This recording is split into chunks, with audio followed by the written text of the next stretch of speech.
Graça e paz, família! Estamos de volta com mais um vídeo para provar para você que Jesus voltou no primeiro século, já quase 2000 anos atrás. E hoje nós estaremos mostrando para você a afirmativa de Paulo e a convicção de Paulo para com os Tessalonicenses.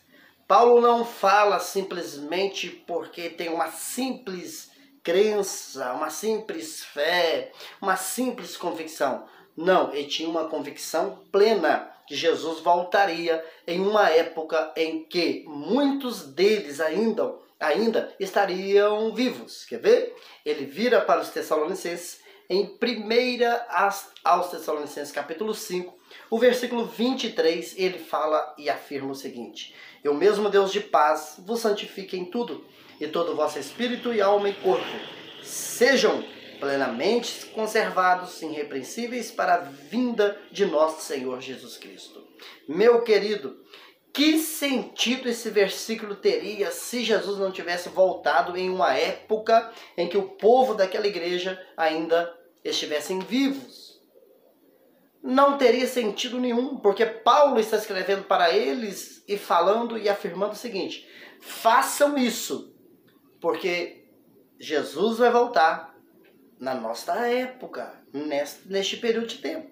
Paulo poderia, se ele não tivesse uma convicção, Paulo poderia estar falando algo semelhante, por exemplo, ele poderia estar falando o seguinte: olha, façam isso, que existe possibilidade de Jesus voltar na nossa época. Façam isso porque existe uma probabilidade de Jesus voltar. Não, ele está deixando muito claro, muito claro. E ele sempre vai deixar, né, o próprio contexto vai transparecer o seguinte: eu e nem vocês, nós não sabemos o dia e nem a hora, mas sabemos que será nessa geração. Nós não sabemos e nem podemos afirmar que será segunda-feira, 3 horas da tarde, meia-noite, não. Mas ele deixou muito claro para a igreja: façam isso para a vinda do Senhor. Ou seja, se o Senhor Jesus não voltasse na época deles, que patifaria seria essa? Esta carta tem um endereço. Esta carta, meu querido, ela é específica para um povo de um local ali de Tessalônica. Nós temos que entender isso. Agora, deixa eu abrir um parênteses e eu encerro voltando no assunto. Quero abrir só um parênteses aqui para dizer o seguinte: este versículo, ele é composto de muitas outras coisas que nós vamos fazer um vídeo para falar. Por exemplo, esse versículo fala de santificação, não vamos fazer um vídeo sobre tal.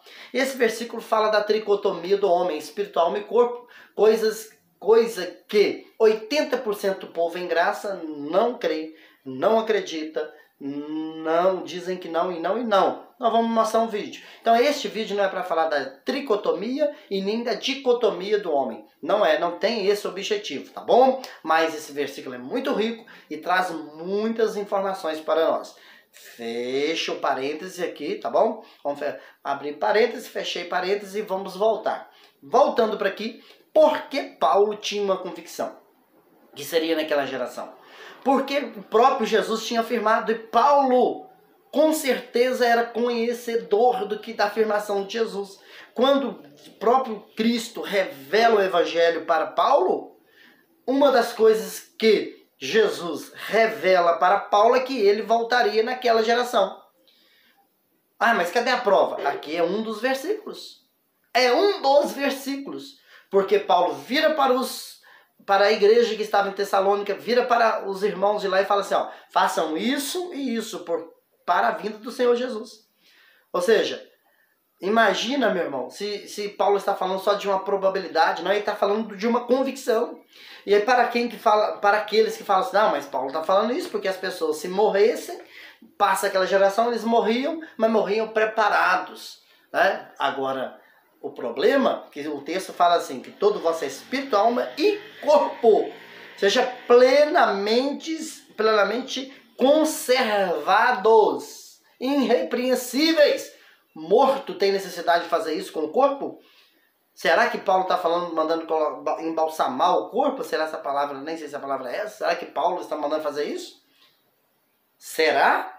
Ou Paulo está falando, Jesus vai voltar em nossos dias e muitos de nós ainda estaremos vivos. Então, vamos fazer isso e isso para a vinda do Senhor. Porque não é possibilidades, é convicção, ele vai voltar nessa geração. Mas Paulo era conhecedor de quê? Paulo era conhecedor, e vamos assim terminar, de Mateus, um dos versículos que não podemos falar, de Mateus 24, 34, que é bem popular. Jesus já tinha dito para os seus discípulos, Paulo não estava lá, mas com certeza que quando Deus, através de Cristo, revela o Evangelho para Paulo, uma das coisas que Deus deixa muito claro para Paulo é que Jesus voltaria naquela geração. Não, é obviamente que dia e hora, não poderia falar que seria segunda às 10 horas, quarta-feira, meio-dia. Não e não. Mas saberia todos os apóstolos. Todos. Porque se eu não entendo assim, eu estou dizendo que Pedro, Paulo, Tiago, João e os demais são mentirosos. Porque as mensagens que ele passa para o público deles é que Jesus voltaria naquela geração. Voltaria no tempo deles. Podem observar para vocês verem. Mateus 24, 34, para nós encerrarmos, Jesus deixa muito claro e ele diz o seguinte: em verdade vos digo que não passará esta geração sem que todas essas coisas aconteçam. Todas. Umas destas coisas era a volta de Jesus. Só você ler o versículo 30, por exemplo. Então Jesus deixou claro, nítido, que não passaria aquela geração. Olha só. Em verdade vos digo para quem? Para os discípulos que estavam perguntando ele, né? E ele disse que não passará esta, não é esta aqui do século 21, meu irmão, é aquela que Jesus estava. Fica muito claro, Jesus deixou claro que não passaria aquela geração sem que todas as coisas se cumprissem, ou seja, todas as profecias iriam se cumprir. Vou ficando por aqui e deixo mais esse vídeo. Não esqueçam, deixa o seu like, deixa o seu comentário, me ajude, divulga este vídeo, divulga esta mensagem, você vai estar me ajudando no canal. Fui!